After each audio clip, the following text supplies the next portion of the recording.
Hey, what's up, everybody? Welcome back to season two of Conversations in Pop Culture. We're about to talk a little bit of MMA, a little bit of wrestling, a little bit of clothing with the Panther Shelby Paris, who fights for LFC. So, welcome to the show.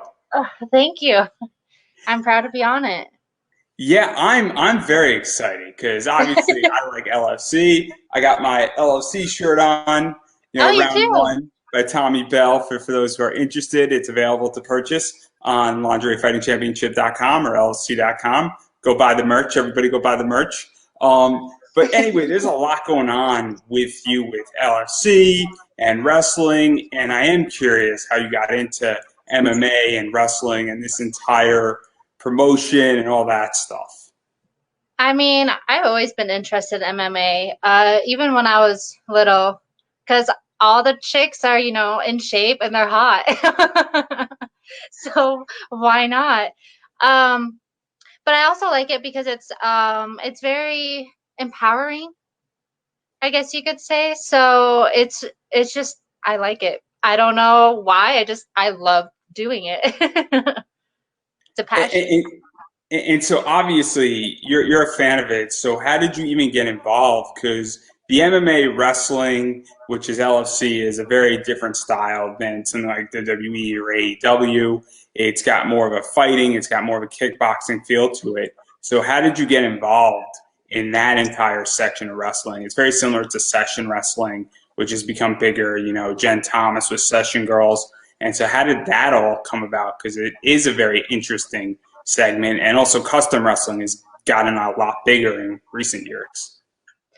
So I had what company is it? Oh, I did Evolved Wrestling, and Nikki Sequoia had called me out, so we wrestled. Obviously, it was a fair game though. I lost by 3 points, which I think is still crap, but but I love Nikki. She's so sweet. Um, so then after that. I don't remember who reached out to me specifically, but they told me to get a hold of Michael, who does the other LFC podcast thing, and he helped me get involved. So let's talk about that. So obviously you go from Evolve Fight, which is adults, and that's Mhm. Ariel X's project and everything that she does. And obviously that's a whole interesting take on wrestling and what that company is doing in a lot of ways. And then you get into LFC. And so how does that work? Do you get a hold and just call them and say, hey, I'm interested? Or are you invited? Or how does that go? Or is there like a tryout? What exactly happened with you even just getting in the door first and foremost? Um, I just told Michael that I was interested, and then I spoke with Sean and reached out to him, and then it just went from there. There's no like real for me, there was no real head on head, whatever you want to call it, to see if I fit. Um, he welcomed me with open arms. And one of the things that's unique about you is that some women come into this company and they just get first introduced as coming out fighting, and that's how that works. And then they're in the ring and they're doing what they're doing. And you sort of came in a very interesting way where you were introduced through the calendar. Yeah, And, and, that was and interesting. and so I want to talk about this because this is super interesting. So obviously I'm a 90s kid. So I remember calendars of like all the musical bands and sports and all Yes. that stuff. And I know that you've done modeling, and obviously sort of for models it's a big deal to be in a magazine or be in a calendar or be on a promotion type thing. And so what was that like for you from a modeling perspective to be involved in the calendar? And we're going to dive into the calendar and why it's important in a second. I'm purposely holding back because I do like cars, so I'm purposely holding back. Well, that was actually one of my first calendar shoots. I have been wanting to do calendar shoots, but I never really had an opportunity. So I thought this was an amazing opportunity to do, and I'm really thankful that they allowed me to be a part of it. And one of the things that's cool about this is that you're Shelby, that's your name, and you were, I think, taking shots with a 66 Shelby. Yes. So a Shelby Cobra, I might add. And if Yeah. anyone cars, a Shelby Cobra is a very cool car. It's a very particular type of Shelby. Hmm. They tend to be more expensive and faster and more muscular. And so what was that like doing that? Because it's a very cool thing. Obviously, it's somewhat of an inside joke, but it's also very fitting. And taking pictures next to really cool cars. You're obviously an attractive young woman, and your Hmm. name's Shelby. So what was that like in that entire thing? So we were trying to come up with cars. First, we were originally going to do, I think it was with my friend's Noble, but his Noble had, I don't remember exactly what happened, but it wasn't working. So then, we started brainstorming and we're like, well, why don't we use a Shelby Mustang? And so one of my friends, that's his car. And he's like, yeah, you can use my car for the calendar shoot. And I was like, all right, well, let's go.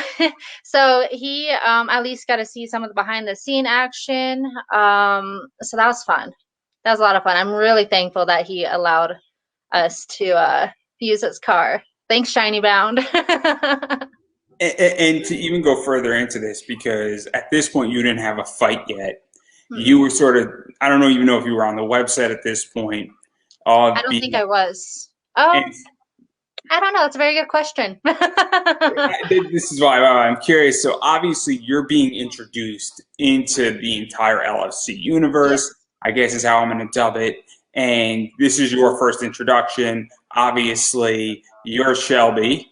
You're next to a nice Shelby. I think most people know when they see a Mustang, they see a Shelby Mustang, they know what it is, whether they know the value of it or not, or how massive. Especially a Shelby Cobra. Yeah, exactly. And most people understand it's a nice car and understand that. And so, what was that like being introduced in this way? Because it does make an impact. I And thought it was being in amazing. a calendar, and it is important because it's almost first impressions matter in many ways. And this was pre-fighting before you were starting to fight. So, what was that like? Because it is important in many ways to sort of have a first starting image. I thought it was amazing. It was very welcoming to be a part of the calendar. 'Cause it was so unexpected, and they allowed me to be a part of it. And I lucky I got the Shelby Mustang. I'm just like thanking, the universe for that one. But it was I believe it was a good first impression because no one's gonna forget that. And I was on And 2 months. what were you saying? I missed it. I was on the 2 months. I was on May and June. And so, what is that even like for you? Because obviously, when people do calendar shoots, and usually it's 1 month and you're done. I tend to have a lot of sexy comic book calendars, but usually it's one character gets 1 month, and you obviously are on 2 months. So, what is that like, knowing that you have 2 months and that's out there, and that you're occupying a lot of space in a calendar, and you're occupying 1/6 of it. Yeah, yeah. Honestly, I thought it was amazing. The girl for May, she normally introduces or welcomes all the newer models. She just embraces, girls and in loving arms, as loving as they can be. um, but she is very helpful with the LFC community because she's very helpful and insightful and helps tell models, hey, like this is what I do to keep my tops up or whatever. Remember to wear pasties, etc. She's like the LFC mom. Terry, that's what her name is, Terry. So it was just very welcoming. And then of course Leon had to be like, hey, I gotta introduce my fighter, his normal self. She's mine. I call dibs. And obviously, the calendar is very playful, and people who like LFC love LFC, and people really enjoy it. And I mean, when I tweet about it, I get like 40,000 impressions in like 2 hours on my Twitter when I'm tweeting out about it. And so obviously this calendar sold out pretty quickly as well. And people who love it. So what is that like, that this calendar sells out quickly? People want it. You know, if you don't really get it within the first few days, even if at that, you know, you're not going to get it. And what is that like, that people actually want these calendars and seek them out and attempt to gain them, and knowing that they're seeing you and every other person in LFC? I think it's amazing. I mean, I think I have somewhere. I do still have some Mustang calendars. Like, I don't blame them for wanting to collect them all. Yeah, and I love it. And obviously, I like pretty girls in bikinis and sexy outfits. I think a lot Who of guys doesn't? do. I think we all do, whether they admit it or not. It's so funny because I'm a big comic fan of this company called Zenoscope, and they have all these sexy comic girls, and they actually have the largest female readership out of any comic book company right now. And it's Oh, that's crazy cool. to think that a company that puts sexy girls on their comics, you know, it tends to attract a lot of female readers. It's awesome, and I love every second of I mean, who wouldn't? Especially with it. anime. Yeah, oh, it's amazing, and this is kind of one of the things I wanted to talk about. And we might get a little controversial, but LFC to some degree has somewhat of a negative stigma, where girls are obviously wearing less clothes fighting, but the athleticism, I feel, is very well done. And you have people like Selena, Katie Forbes, Ginny Valentine, who's Jen Thomas. I know I'm breaking kayfabe here. You have Sarah Brooks, Bella Inc., Ali Parker, and then several people who might have Midwest connections, and several people who may even have some WWE connections. And so what is that like? Because obviously it looks something very, very, if you're just looking at it on the surface, one, but when you actually enter it, it's really athletic. And I kind of want to break that stigma in many ways, because this is wrestling, and it's really well done wrestling. It's really well done fighting in MMA. So what is that like? Because as you stated, it's very empowering in many ways, I feel. Mhm. Oh, yeah, it is. I mean, regardless of what clothes, with what less clothes you're wearing, it really doesn't matter because it is still women empowering. Like, we are embracing our bodies just how they are, curvy, fit, anyway. And that's really nice. It is nerve-wracking fighting some girls who are very experienced, but they are very helpful as well. So if they see something that you could, practice doing, they'll give you pointers or give you tips, which is very, very nice. But Yeah. it's still nerve-wracking. And let's talk about that, because obviously we're going to get into your first fight in 1 second here. But LFC, I think they had 31 shows, or did they just have their 32nd? I get my numbers mixed up, because I know Booty Camp too. That was I LFC think that's 31. 31. So they've been I think. around for a while. Yeah. Again, I get my numbers mixed up. It's been around. I've seen a lot of it. I came in like 3 years ago, and everything's blurring together because of COVID. I don't even know what I I think had it is for breakfast. 31 though. Yeah, I think it's 31 too. I don't even know what I had for breakfast this morning. So I clearly, don't either. so you and me are in the same boat. Yeah. Maybe it's the simulator, right? So, but what was that like coming into this company? Because as I mentioned, you have some big veterans who have been there for at least 15, 20 pay-per-views. And then they do a lot of things outside. They do a lot of session wrestling. There are people in LFC who have wrestled for big companies. I mean, Katie Forbes, Selena. Katie Forbes was in Impact. Selena's in MLW working for them. And then what is that like for you coming in, because you are new? And that there is a lot of really talented women who are killing it in other promotions and in other venues, and are doing great on the session wrestling scene and custom wrestling. And what is that like for you, both to say, hey, I'm in a really cool company, but oh snap, I'm also in a very competitive company, and this is real athleticism, and that this is, that type of environment where this is real. versus saying, there's some serious talent around me. And I'm just now getting into my first match and my first fight. Honestly, it was really intimidating, but I am so thankful as with Jolene, just because she's so tough and she's so amazing to learn from. Um, she's a very genuine person, which is very nice to see. It's very rare. So um, let's not jump too ahead into this because that's what we're going to get into. So let's yeah, talk yeah, about Jolene Hex because Jolene Hex has been with LFC for a while at this point. she She's has. obviously, She's I think, badass. she's got what? She's badass.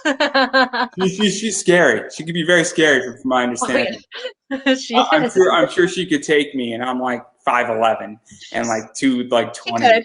220. So so She so. truly could.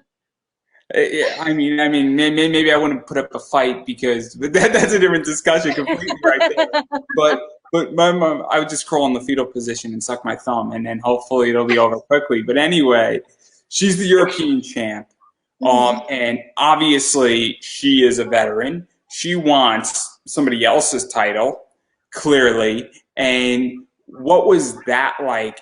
How did that fight first come up? I should ask because you're brand new and now you're fighting one of the top contenders in LFC. And what was that like going into it? Because I would imagine it'd be terrifying going into Oh your yeah. first match against a veteran. Honestly, it was really terrifying, especially because it was my first fight ever on TV. Like, it's different with film, but like actually live broadcasting it is so nerve-wracking. And I was trying to hide it, but my face gives away everything. But the second I was on the ring, like I knew I had it.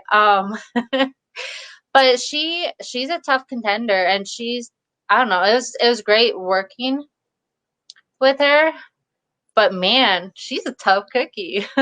So, Like, so, so obviously now you're facing her, and what was that like even prepping up to go into the ring with her and getting ready for that fight? Because you find out you're fighting her, and then what was that entire prep up both on the mental side and the physical side? Because wrestling, MMA, all that stuff, I used to spar in martial arts, and there's a whole mental game to this, and then there's a whole physical game to it.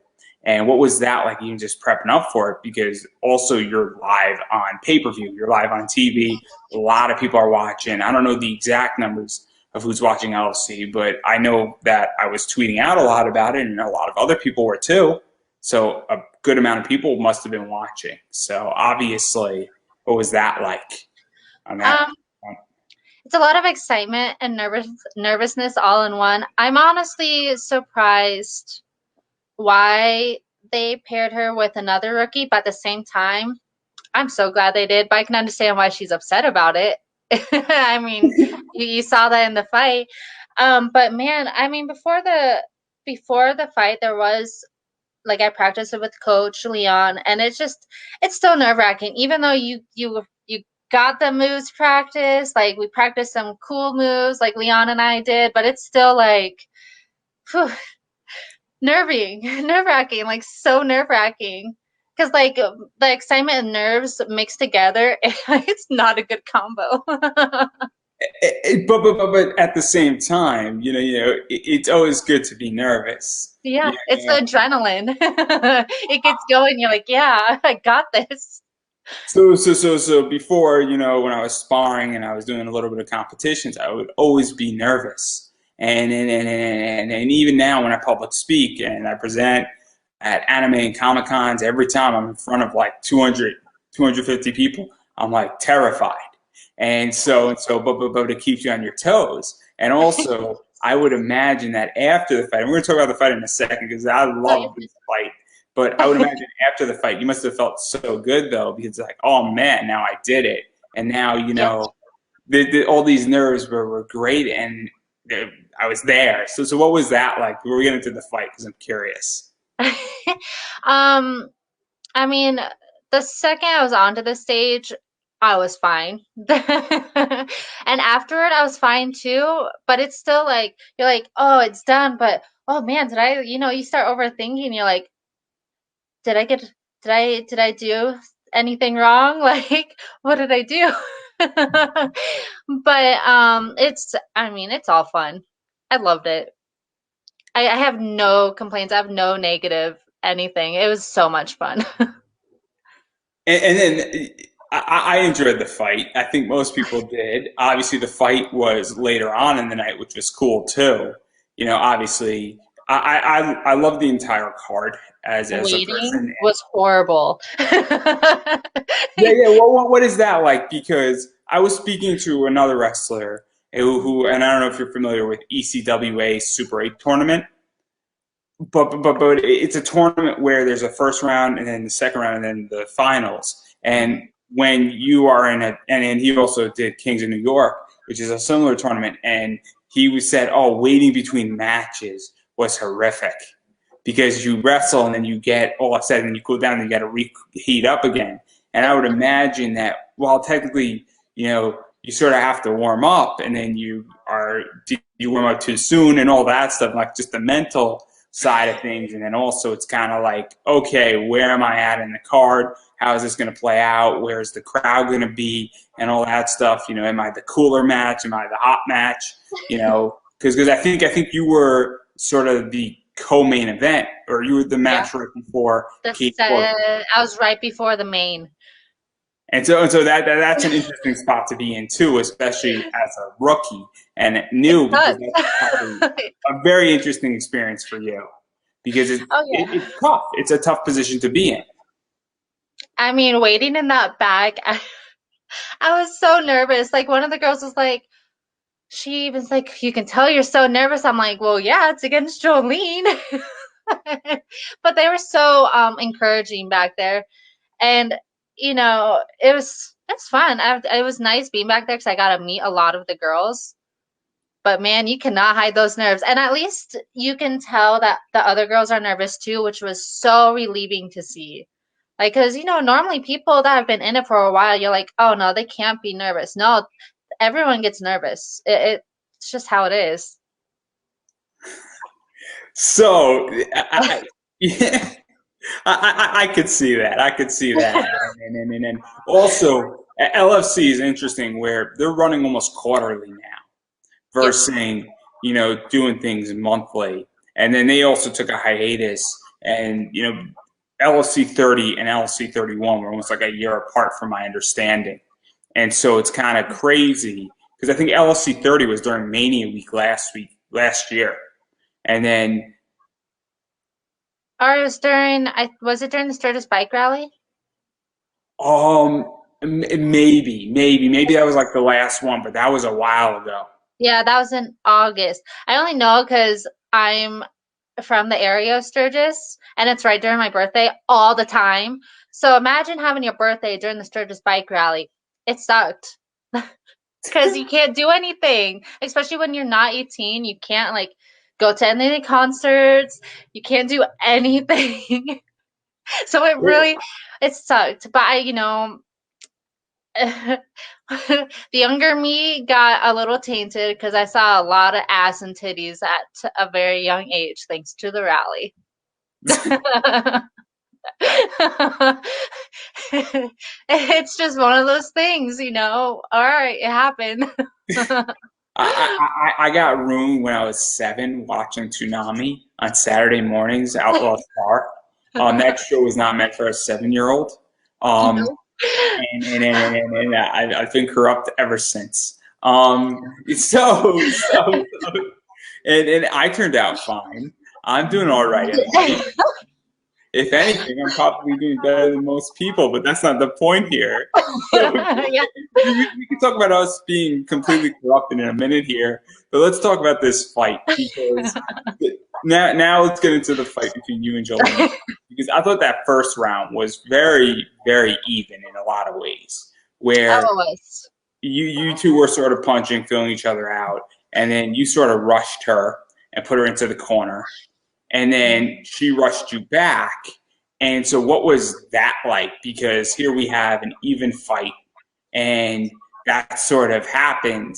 And what was that like? Because you can give it, and then you could also take it. And it was very cool. And I don't think people were expecting it. I don't think Jolene was expecting it. And I don't think so either. She wasn't expecting me to push up on her boobs in the corner either. And I did it, or to spank her ass, but you know. so let's talk about both of He those things. taunted me. Well, what was that like? Because definitely LC has that. I enjoy that. I'm not going to lie. I am a heterosexual, healthy male here, and I love the fact I didn't catch you feeling her up to some degree, but I did catch you spanking her ass, and I thought that was pretty funny. So, I got a kick out of it too. But I mean, she tried to run up on the ref. She had her guard down. You know, it was gonna happen. I'm sorry. It was right there. She's got a nice butt. Spankable. Are you really sorry? No. But I really enjoyed it, because I thought it was funny. Part of the reason why I really enjoy LFC is because you get that stuff in there, and I like the playfulness. But even still, I loved it as almost a taunt in many ways. And because it definitely adds to it. You know, I'm a big comedy wrestling fan. And I like that, and I view this not necessarily as comedy wrestling, but definitely pushing the line. And so I enjoy that, and also I don't think she was expecting it. I also think that, you know, the mind game element of it, and also it's just fucking sexy as fuck. I mean, yeah, and you know, near the end of the fight, I gave in. I had to. She's the champ. I wasn't gonna take that away from her. Who would do that? And what you gave in, she's got like an inverted like triangle lock with like some twerking involved. I like choking. I can hold my breath. But I was like, you know what? You can have it. You're the champ. You can have it. Because the second round ended relatively quickly. Obviously, you tap out, but I think one of the things that's super interesting about this fight in particular is that first round was evenly matched. It definitely was mind games, and it was this idea that I think you brought a fight to the champion. Yep, I did. Someone has to.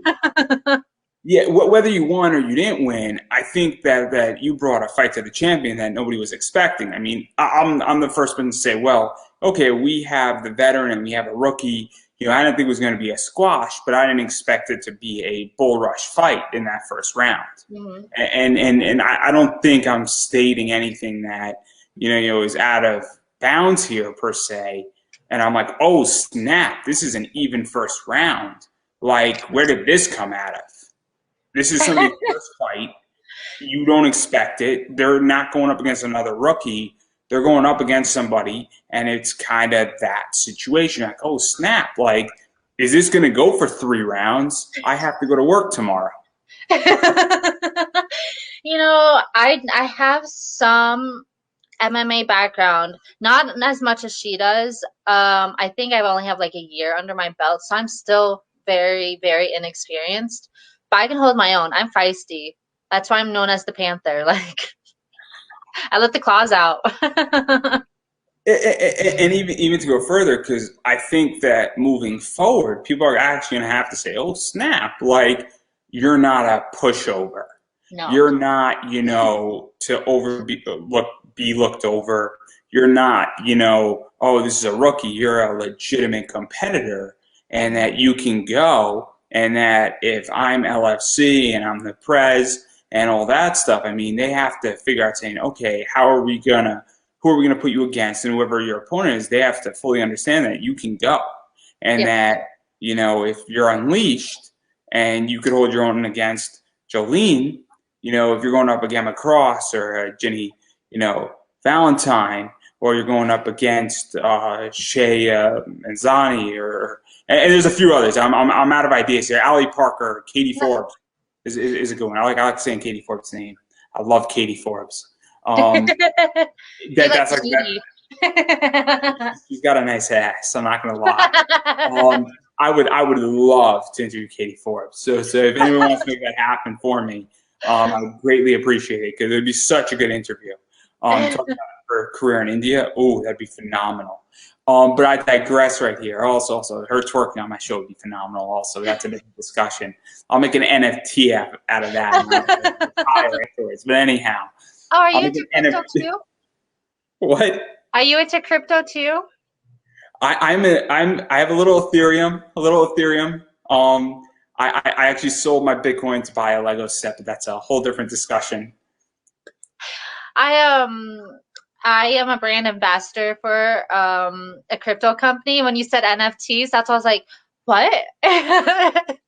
You do them too? I don't own any NFTs. I don't get NFTs. I get Ethereum, I get Bitcoin a little bit. I just don't get NFTs. Also, NFTs directly compete with my business that I'm involved in. Yeah, yeah. I was gonna say you I should am join mine and collect all mine. You know, they're kind of like Pokemon cards. I am in the business of buying and selling Pop Funkos and comic books that Hmm. are exclusive, very much limited to NFTs, but they're the actual physical good. So an NFT is a Oh, direct competitor. yeah, it's crypto. It's I'm having a brain fart. It's on the internet. No, I know It's what not an physical. NFT is.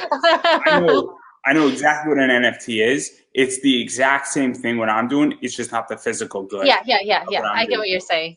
And I just don't believe that I get cryptocurrencies. I Uh-huh. do not get an NFTs, and I think NFTs just I don't get the value proposition with an NFT versus something like Ethereum or a Bitcoin. Like I get Ethereum and a Bitcoin, I Hmm. don't get an NFT, and I just don't see the marketplace for it as a tradable commodity. But Bitcoin, especially clean Bitcoin versus dirty Bitcoin, completely get that. So whole different discussion. Yeah, yeah, Yeah, yeah. I We'll love how talk about this later. I love how we just went from LFC all the way to NFT. So clearly this is how my show goes. Best interview ever. Yeah, I love it. Um, yeah, no, I mean we can talk crypto later, but yeah, no, I'll help you understand NFTs. I didn't see the value of it until I started, producing my own. I'm like, oh, okay, this is kind of cool because you can have your own porn collection connected to your wallet, basically. You know, it's better than downloading it.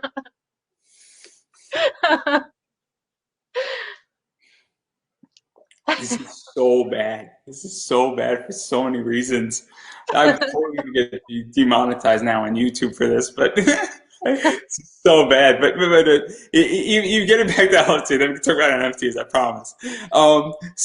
One of the things that I also love about this fight is that I think it's gonna get you attention, and I think that the people now in LFC now need to fully understand exactly who you are in this fight, and that you could run It and hang with the champ. better.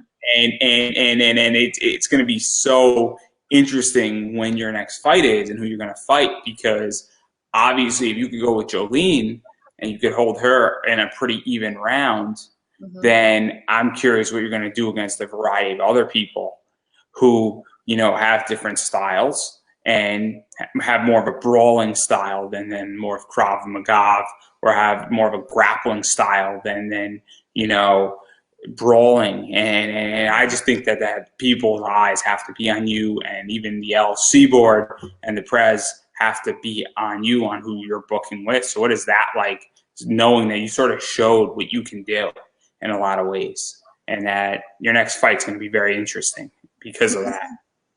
Well, I know that I am going to the Sturgis bike rally one. I think they've announced it. That's 3 shows, right? Yes, and it's 3 shows. I know two of my contenders. I don't know the third one yet. I have to wait and see.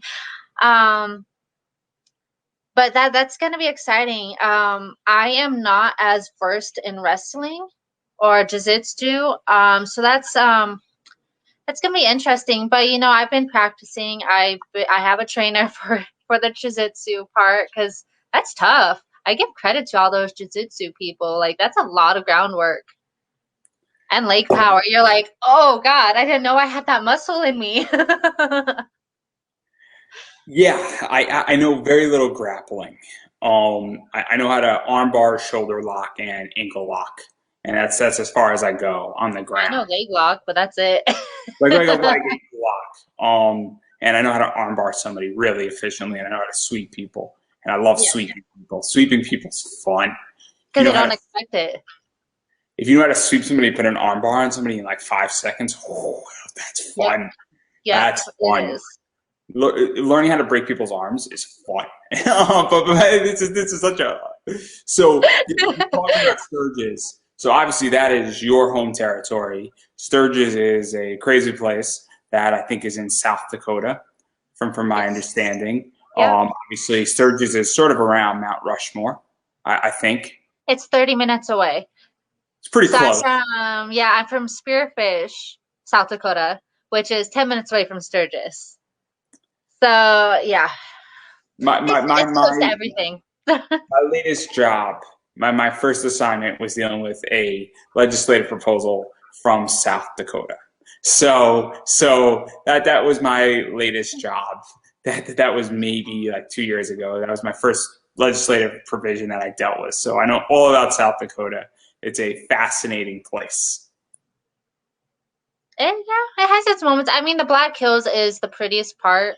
Um, from living there, I lived there for 19 years. So like ever since I was a baby until I moved after I graduated. Like on the east side, no offense, like to the east side people of South Dakota, it's just really bland on that side.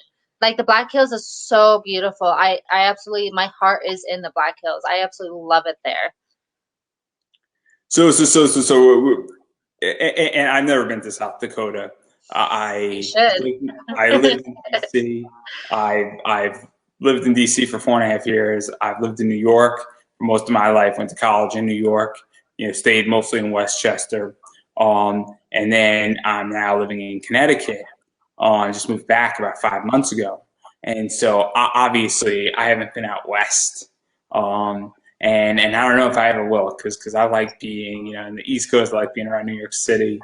It's the greatest city in the world for a reason. There's so much stuff there. But talking about Sturgis, so what is that like growing up there, and what is it going to be like with LLC? Because they have been there before, and it's sort of a crazy entity with bike rallies and everything that's going on, and the concerts. And my understanding of Sturgis is that it's kind of Las Vegas in South Dakota with motorcycles. Yeah, I mean, it's similar. So sorry, I have the hiccups. I know all about that. I had the hiccups for 6 days once, so I Ugh, that completely sucks. sympathize. So I was there's a town called Deadwood, and that is very, very similar to Las Vegas. And that's a very small town. I don't know the population at the top of my head, but then you go 10 minutes in, and then there's Sturgis. And Sturgis has a population of 5,000 people, maybe a little bit less. And then you put 1 million people in a small ass town, like it is hectic. It is so hectic. Uh, but it's fun. It's entertaining. I don't know. I haven't been to South Dakota in like 5 years. I haven't been to Sturgis Rally in like 10. So I don't know how it's going to be for for this one. I have no clue. So it's going to be an experience. I know that the last time LOC was at Sturgis, it was crazy, and Mhm. that it was a very very interesting experience. I know It's always crazy in Sturgis though. You got to expect it. I know that a bunch of people came out in motorcycles. I know motorcycles were sort of around the ring. I know that it was a very interesting experience, and I know that I think they only did one or two shows the last time, and I'm not sure. I know that they're doing three. And I Yes. know that you can pre-order it now for like $25, which essentially means you're saving a good chunk of money. Oh yeah, Uh, you are. you're saving about 15, $16, I want to say. Um, Yeah, I think so. I don't know the price ranges. I just tell my fans, "Hey, go buy it here." I think LFC 31 was about $20 if you didn't get the Yes. discounted rate. Mhm. And so obviously for the three shows, it's $25 That's a right good now. deal. You're correct. You could pre-order it. I know it's on the website. We could also get this shirt. Round one by Tommy Bell. I'm not even paid to say that. They, except they did send this to me for free. This is my obligation, and hopefully LFC's watching it and they remember sending this to me for free. If they want to send me another one, guys, I'm absolutely down for it because my mom loves this shirt, and what I mean by that is she doesn't like it, which means I'm there all the time. Anyway, Yeah, we need to get but you some square shirts. just send me just like 20 of them, and I'll wear them all the time. I'll just take out all my other shirts, just throw them out. It'll be great. It'll be absolutely wonderful. But anyhow, one of the things that so I don't know if you can announce who you're fighting yet. If you can't, don't worry about it because I don't want to get you in trouble or me in trouble. I'm already in enough trouble as it is. So. Honestly, I am not sure if I can, so I just won't say. But one of them I did fight when I was did a few sessions with Lucha Girls, and she's part of Lucha Girls.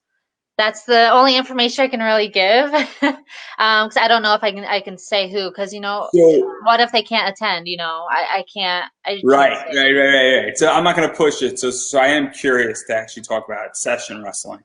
because Jen Thomas was on, and I want to redo Jen Thomas. She was on my other show, and so was Ali Parker. And so what? Obviously, session wrestling, custom wrestling. I'm a big believer that customization is the way of the future. I believe that three things are the way of the future. I think that on demand is the way of the future. I think that custom wrestling and custom just in general is the way of the future as well. And I also think things like live are the way of the future. And so, what is that like to do session wrestling and custom wrestling matches? Because there's a lot of talented wrestlers out there. And sometimes, and we see it with WWE, we see it with AEW, where sometimes we don't get wrestlers getting matches against each other. We want to see that, or we want to see certain things happen in a match, and it's nice to see that stuff. And also, this stuff is very much on demand. Things like clips for sale or many video or OnlyFans, and I'm sure there's others. I want clips, I think, is another one. Yeah. Obviously, that type of stuff as content distributing is great, or Patreon even is amazing for this, and it's allowing a lot of people to become content distributors. I'm a content distributor right now with everything I'm doing on my podcasting. Mhm. And so, what is that like for you to get to do that and have those matches, and also have people say, "Hey, I want to see you versus this person," and whether LFC or another company is not booking it, if the fan wants to pay for it, they can get it now because that's gotten bigger in the last Yeah. 3-4 years. So, I mean, customs in general are really fun to make. Right before I had did my first LFC match, I was doing some matches for Lucha Girls, which is very terrifying only because I'm not a very good shit talker. It takes me some time to start like talking shit because I feel guilty if I talk shit. Like I have a guilty conscience, but it's getting I'm a better. It's savage getting better. shit talker. I get into wars with people on Twitter. I get into wars. I get into wars on investing with people, and oh my god, like we go hard. Like admins have to step in between me and people sometimes. It's sick. I mean, because and I'm like a top debater. Like I'm like Yeah. a 90-degree black belt. Like I know how to trap my enemies so efficiently. And then then when they start being disrespectful, my favorite line is saying, "Hey, are we gonna be disrespectful? Because I got 15 bullets loaded up, ready to shoot." And like I'm a shit talker like nobody else. And when people let me go, oh, I go hard, and I can take it too. But continue, please. Um, but I am getting better at shit talking. But when I did those customs, it was so hard to shit talk because I'm not used to it. So like, it took me a few tries. I'm like, okay, I got this. Um, and a lot of people don't realize that I like pain. So if you hit me, I'm just gonna laugh at you. And people think that I'm not being serious, but I am. Like, I think it's hilarious. Well, Um, pain is therapy for some people. yeah, yeah. So it can be harder to put on a very serious bitchy face because I'm not bitchy. I try to be, but I'm not. Um, I'm getting better though. It's it's just taking some time, you know. Um, but but when I had did my fight with Jolene, I had a little bit more practice under my belt, so I could shit talk better, and it came more fluently. But with Lucha Girls, it was so hard. Like, shout out to them, like for dealing with me. But it was fun. I loved working for their company. It just, I've gotten better at my shit talking, so I can't wait to fight with them again. Yeah, and obviously, I mean, I've picked up custom wrestling matches, and there's a misconception about custom wrestling because some of it tends to be more adult, and others of it does not tend to be that way.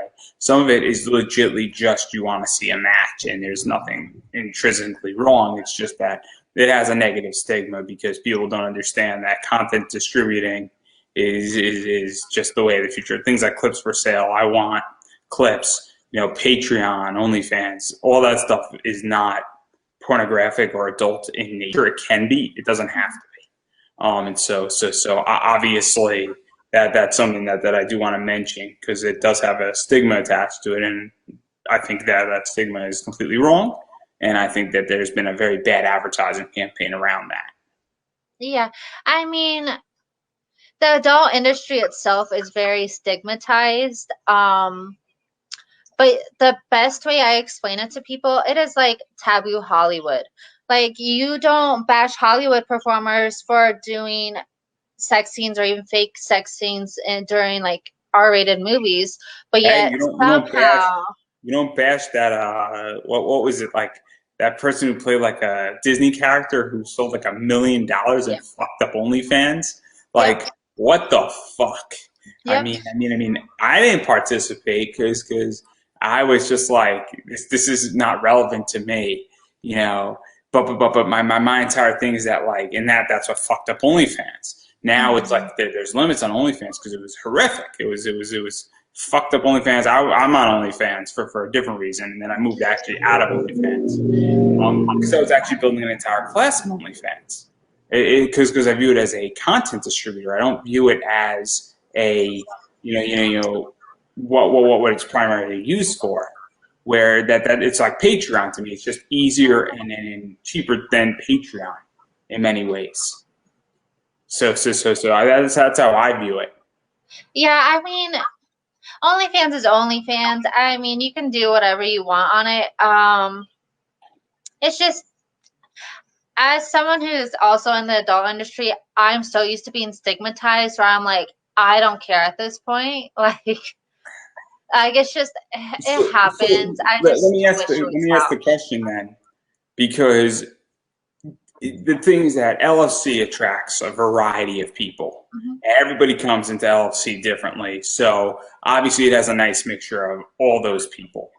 And I'm not going to name certain people for a reason because they don't want to be named. They would prefer to use their LLC name, and I completely get it.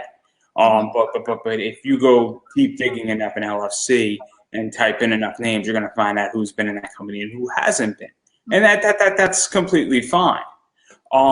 One of the things that though is that given that you're used to being stigmatized, and it must be very liberating to fight in that company because now you don't really care either way, and it's freedom. Like I don't give a fuck anymore on who I interview. I don't.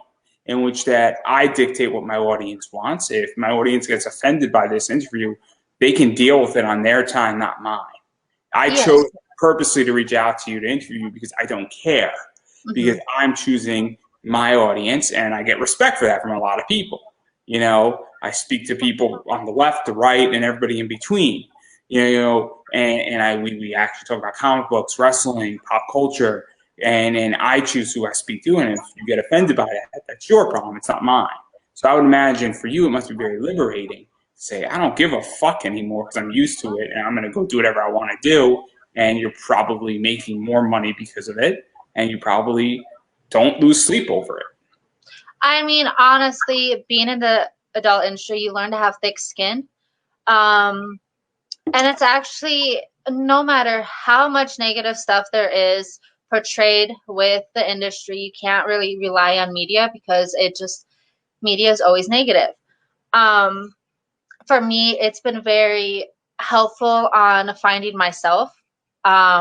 Before the industry, I was very insecure. I wasn't comfortable in my own skin, and now I'm more comfortable with myself than I have been my whole life, which is not something a lot of people can say unless you've found yourself, or or the industry has helped you, or something has somehow helped you. Like, it's just, I thank the industry for that. I can't say anything negative.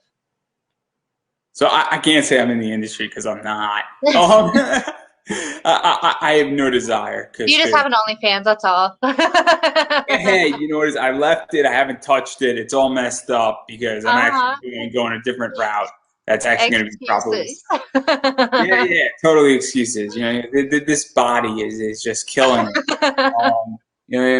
But anyway, I forget the word, but it's people who are attracted to people's brains. I totally, I was hearing somebody I think about it. it's sapiosexual. Yeah, something like I that. think. Yeah.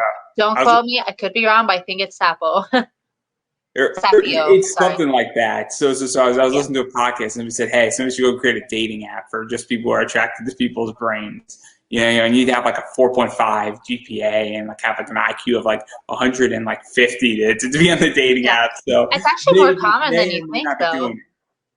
Yeah, yeah. It's more common than you think. Like, people being sapiosexual, being attracted to someone's personality or brain or whatever. It's more common than we realize. I still have the hiccups. So I'm not going to let anybody know what I'm attracted to, and I already know people are thinking in their heads. Brains and butts, you like the two B's. Everybody's got negative views immediately, and I purposely dropped that for a reason. So I know my political career is over after this. So I've come to the conclusion, which is okay. Instead, I'll just go make a fuckload of money, and I'll go buy an island, and I'll make myself the mayor of the island. But that's not the point. A mayor of one, and it'll be a tough election to win, I promise. I'll probably lose to a palm tree, but anyway. Or a fish. Yeah. I'll lose to a fish or a shark. Fishes are our friends, right? Yeah, not food. Not food, exactly. So obviously, there's a lot more we could talk about, and I'm going to let you explain NFTs. Well, I mean, for NFTs, you basically have to think of them as, like, you collect Pokemon cards, right? I collect comic books, Pokemon cards. Oh, I know what an NFT is. I just have never heard of an argument because I'll explain my position on NFTs.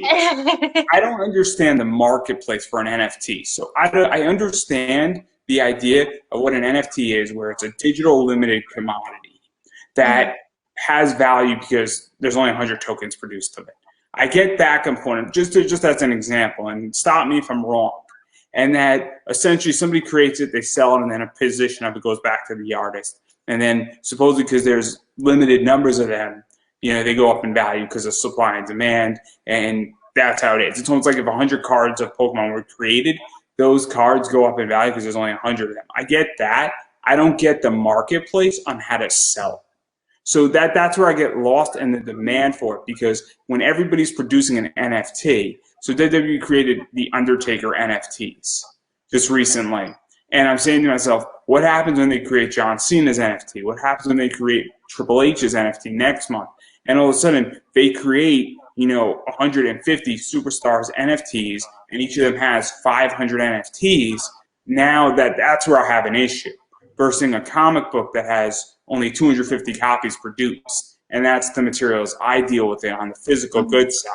So like that's where I get confused because the marketplace for my comic stuff is eBay, Facebook Marketplace. I could take that into a comic shop. I don't know where you sell an NFT. And that's where I get lost with this, especially when everybody's producing them. I feel like, I could technically right now create an NFT of this podcast, Yeah, and then you could. It just it depends on the marketplace. So the company I'm with, which is Cumrocket, they have their own cryptocurrency. And not a lot of the NFT marketplaces have that going for them at all. Um, and the way they did the NFT, so it all depends on the artist. So, like, if I put out an NFT, there's only 10 available. I won't resell it. If it gets resold, it's not because of me reselling it. It's because it's like an eBay transaction, and they're upping up the price because they want their money back. Whatever. They don't want my collectible anymore. Fuck them. I don't care. Sorry, I probably wasn't supposed to cuss, but you can curse. I don't give a I shit. don't know how YouTube rules are. I don't care because I'm not making money on YouTube and I don't care and I don't think they're Okay. gonna give a shit either way. Yeah, yeah. So I mean, it just it just depends on the marketplace itself. Like I've been a part of a few other NFT companies, and I personally didn't see the value of their company because, they didn't treat a lot of the models correctly. They didn't do a lot of things correctly. So I was very, picky on who I chose, and I'm really glad that I chose the Come Rocket brand because they aren't on the ETH network. They're on the Binance network, which means it's cheaper gas fees. I'm assuming you know what gas fees are. Yeah, I know what fees are and all that stuff. I don't So know the technical terms, but I understand fees and yeah, trading and stuff. When you buy and sell, there's yeah. fees associated, and obviously those fees have come down tremendously Oh yeah. in the Oh last yeah. like 5 years. Oh yeah.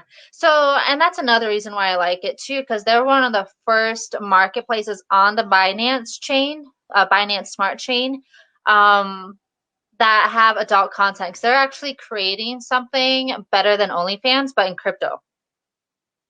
And that's the main reason why I chose them, because it didn't make sense to me. All these other companies with the NFTs, I'm like, this makes no logical sense as a creator why I would want this, but it made more sense with what Cumrocket is doing. I'm like, oh wow, okay, this makes more sense. Like I can do this because I just recently posted I think it was a 5 or 10 minute video onto their site. So it's like I can't do that anywhere else. Like it's you can't. It's hard to you get what I'm saying.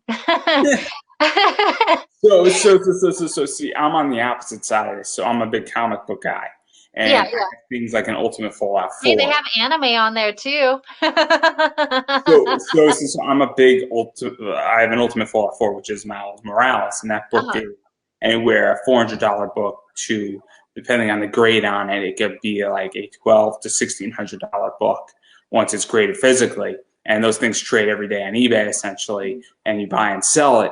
And so for me, my entire business practice is that I buy comics for less money than what I sell them for on eBay, and then I move that money either into an S&P fund, into a stock that produces me a dividend, or I move it into some crypto, like an Ethereum or a Bitcoin. And so with I mean, you NFTs, can do that with NFTs too. but with NFTs, I just don't like get the marketplace of it, and that's my issue. Is that my goal has always been in which that if I'm doing equity plays, my goal I need to understand the exit, and that's my problem with NFTs is that that's not clear to me. I don't think I'm the only one who feels No, that way. you're not. It, You're it, not the it, only one. what my problem is that it's the exit because I get long holding. Like I have Apple stock. I'm holding that baby, and I've done very well with it in the last 5 years. But my goal is to hold that almost forever, because and then at some point I will sell, but I'm hoping to sell for a lot more. There's a bunch of stocks that I've owned that I bought very cheaply, and then I've just bought L Brands, which is Victoria's Secret. I bought that thing for $18. It's now like Well, 67. So my exit I understand my exit is that I can sell that on, an exchange. That's my problem with NFTs is that I don't understand the exit, and I feel like the exit isn't there yet. And I think so, I think it depends on the NFT. Like I know with I don't know about the other companies, but I know with Rocket I think if you have an NFT, I may be completely wrong, but I think I just read this that if you have an NFT, you also if you hold it, you also get cryptocurrency back.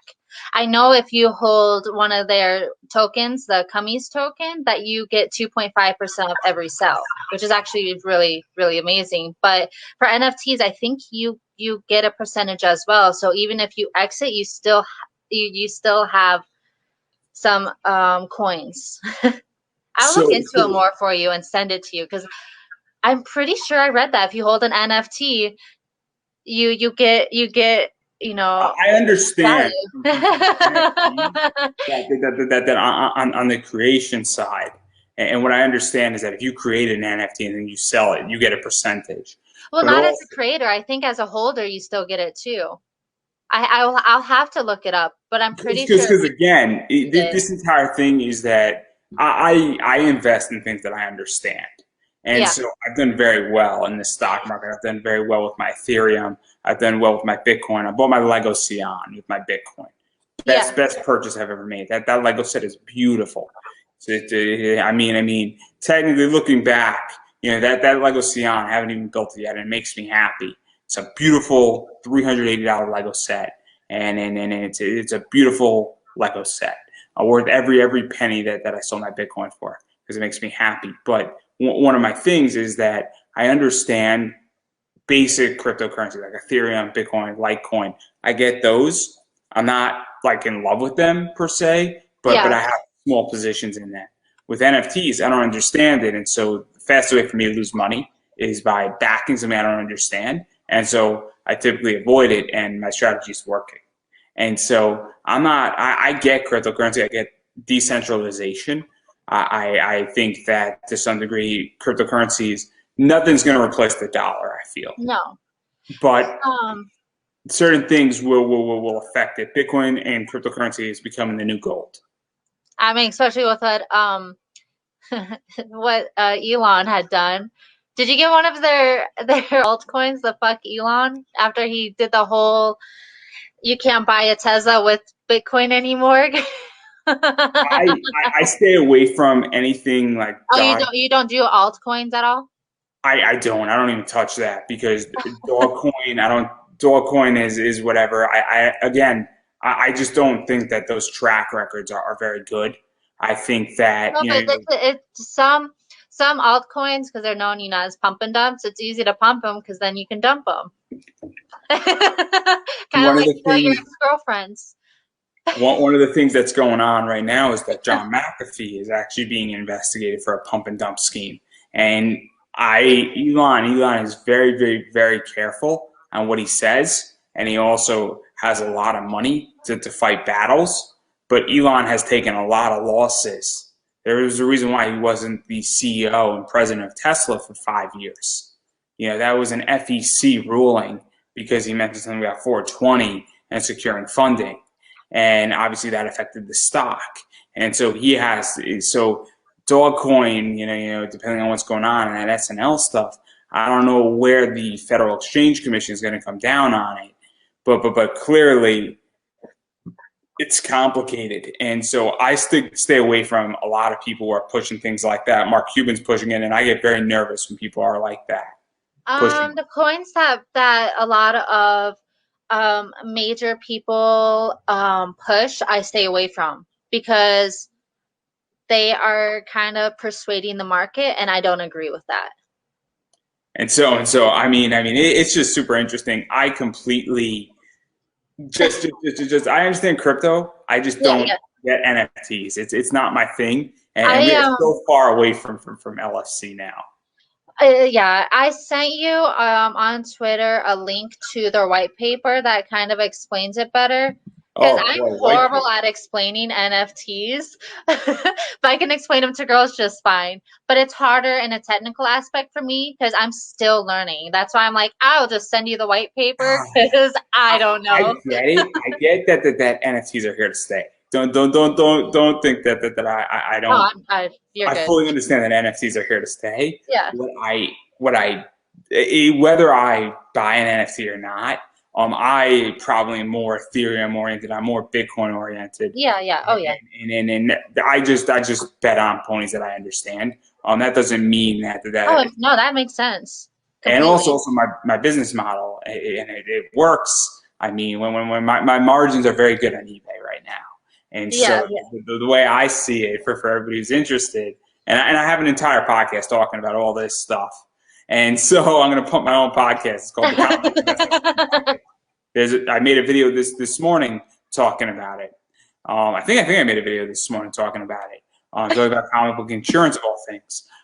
So obviously I tend to go X, and I like to actually hold the physical good versus the digital good of it. But I get it, but also I think the NFT market is just way too early. I think it's way too early, and I think that there's a bunch of good actors and there's a bunch of bad actors, and I mean I think this is 5 years too early, in my opinion. Yeah, I On mean, what I know about this. it's still so new, so we shall see how it goes. So obviously you just covered a lot of stuff. I love your stuff at Lauren Phillips. I love Lauren Oh Phillips. yeah. I'm just gonna drop that in there. Oh yeah. If I could, I would totally make a pass at Lauren Phillips. I am not in that He's a game. babe. I don't blame you. He's a freaking redhead and just You like the fantastic. butts, the BBs, the braids and butts. Oh my God, just perfect, just perfect. I am nowhere near that. I understand my And she's level. from the East Coast, so that's another reason why. I completely understand my level. So on that note, though, I'm going to let you self promote. Actually, I want to talk about COVID with you Okay. because obviously LLC has been affected by COVID. You do a lot of modeling. You're part of the adult industry, and so how has COVID affected you? Because doing things in LLC is very different at this point. And I know you're new to it. Doing things in modeling is different because of COVID, and things are now starting to, come back. But where do you think things are going? Because obviously they're not going to be the same as they once were. Um, Honestly, the adult industry has boomed a lot from COVID. I mean, there were a few setbacks, but it has boomed. I mean, the performers get tested, obviously every 2 weeks for STDs, but now for COVID, you get tested every 24 to 48 hours. So if you go on set, you better have a 24-hour test. Yeah, because you don't Um, want to be the person that infected the entire yeah, set.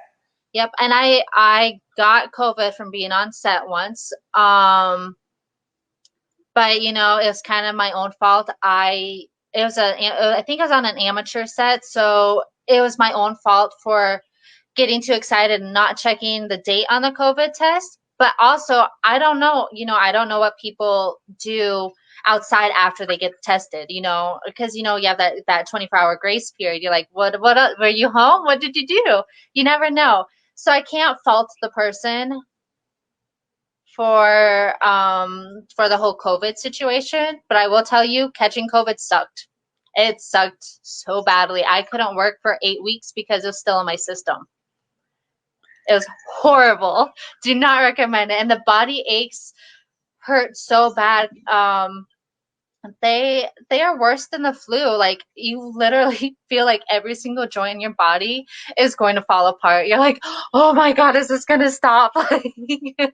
Go away. Stop the So, pain. so, so, so, so where do you think it's going with that and even entertainment? Because obviously with wrestling, shows are a lot more limited. Obviously, Comic Cons are sort of starting to come back, but for the last 18 months, there's been no shows. Big shows like San Diego aren't happening, and a bunch of shows are saying they're happening, but I'm not going to a Comic Con show. I'm not going to a wrestling show so quickly. I'm fully vaccinated. It's just that I don't want to jump into the frying pan so quickly. I want to let things settle, and it's not that my neighbor's not going to be vaccinated. It's not that we're not going to wear masks, or maybe we aren't going to wear masks. I don't know what's going to happen from all this stuff with the mandates. But obviously, I'm saying, hey, I'm going slow into this stuff where I want to see what happens with a lot of these shows, what protocols are being put in place. I mean, look at I don't know what's going to happen at Sturgis, for instance. I mean, I mean, obviously, where do you think it's going? Because I'm curious, because you have more of a, I guess, inside looking out, and I have an outside looking in approach. it's still very strict. Like I know almost every single, I think even at this last one, you had to be COVID tested, and they check your temperature. They take a lot of steps to ensure people's safety. Um, so I think it'll be fine as long as you either have your card that you've been vaccinated, you still wear a mask even if you've been vaccinated, because you never know. There's so many different strains, you never know. I just, as long as people take the precautions that they feel comfortable with, what they prefer to do, then it should be fine. But obviously, we don't want an overcrowd, so you're limited on who can go in. But I think a lot of people are fed up with being at home, so we shall see how it turns out. And I know a lot of bikers don't give a fuck. But you know what? As long as they stay 6 feet away from me, I don't care. You can give a fuck by yourself. I don't care. Like, they're tough. They're a tough So, crowd. so that's kind of funny in a lot of ways. Yeah. It's going to be very interesting. Yeah, I personally, it's hard to say. It's kind of like how the restaurant situation is now. People still want you to wear a mask and they still want you to be temped, which is you are trying to be as safe as possible. And I'm pretty sure Sturgis will do the same, but also it's with a lot of bikers. I truly just don't think they care because it's bikers. They don't care.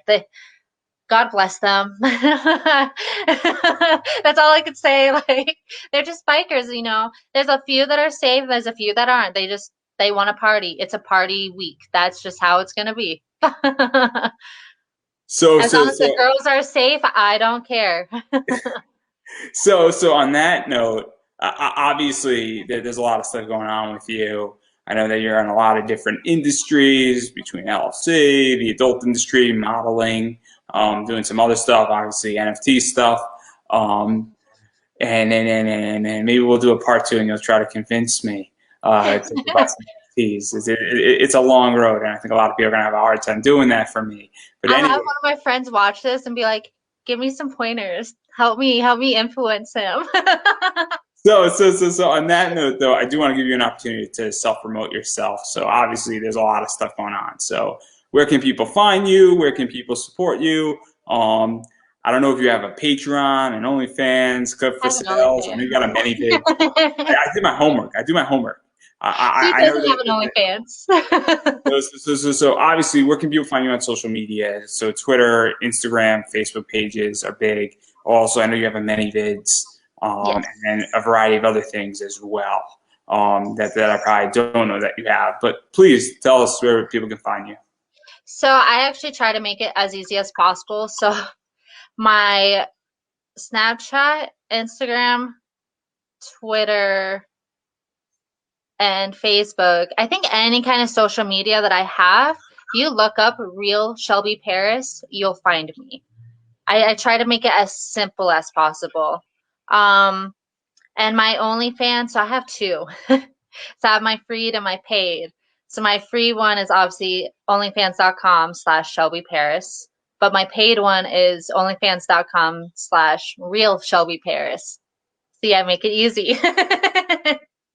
um, and then obviously my ManyVids is shelbyparis.manyvids.com.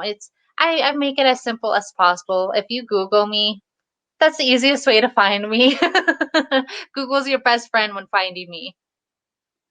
And so on that note, and I've been saying it with everybody. Obviously, you should go support people. Supporting people is important. Obviously, there's many ways that you can support Shelby Paris. To Just each their Google. own. Google's easy. But in all seriousness, and I've been saying this, obviously, if you like what we hear, obviously, I'm sure that you can go on Lucha Girls and pick stuff up there, and that's a way, their clips, you can go on ManyVids, if that suffices you. There's a lot of variety, I'll leave it at that. Hey guys, it's research. It's research. I'm a good Christian boy. It's complete research. Yeah, do Um, your research. complete, It's complete, healthy for complete. you. There's nothing nefarious in my head here. You know, I can't even keep a straight face when I say that. But in all seriousness, you have to support people financially. That means buying their merch, buying their clips, buying their products. That means following them on social media. It is super important right now, especially with COVID. But I will say this: if you are in a financially hard time at the moment, one of the things that you should do first and foremost is make sure you are financially okay. Make sure you have your house paid for and you're paying your rent, you're paying your mortgage, food, shelter, water, electricity. If you got wife, girlfriend, boyfriend, husband, make sure they're okay. If you got kids, make sure Everything. your kids are okay. Your pets are okay. Also, make sure you're prepared for the next month afterwards as well, because things are going on in life, and while things are turning around in this country, in the U.S., and if you're watching internationally, I'm sure things are turning around wherever you are as well, unless you're in India or Canada, apparently, which is going backwards. I just found that out about 2 hours ago. But Oh, they are? even still, make sure that you are prepared, because while things are getting better, it is a long road out of hell. And so if that's the case, you have to follow people on Twitter, Facebook, Instagram, free OnlyFans, TikTok. That's a big one. All the cool kids are on TikTok, Oh yeah, including I'm mom. on TikTok too. I I have a forgot about TikTok. This is a TikTok. Very cool. And on that note, I'm going to give you the final word. that. I don't know, just be happy. Enjoy life. I don't know what else to say. You put me on the spot. Well. I'll take the final word. I enjoyed this interview, everybody. And again, I really don't care if it offends anybody. I'm at that stage. I am legitimately going to get a steak in an hour. So I legitimately do not care. And I speak to whoever I want to speak to. And I thoroughly enjoyed this interview talking about LFC, And everything. Evolve, which is an awesome company for those who don't know as well. And we didn't really touch much upon that, as well as NFTs and Sturgis and a variety of other things. And we should do a part two eventually. Yeah, it was nice. It was nice chatting with you. I really enjoyed this. I am not like the LFC podcast. I am completely Oh yeah. like the No, everyone's opposite. cool. I love it. And so absolutely, probably we're going to do a part two. And I cannot thank my guest Shelby Paris enough for being on. And obviously, you should go support her and buy a Yeah. bunch of stuff and just go spend like $900 on ManyVids. I love that. I don't know if you would like to add anything to that. No, I mean any kind of support is support. I don't even care if you just follow me on Twitter, entertain me. I don't care. I love everyone. And there we go. I think that's a wrap.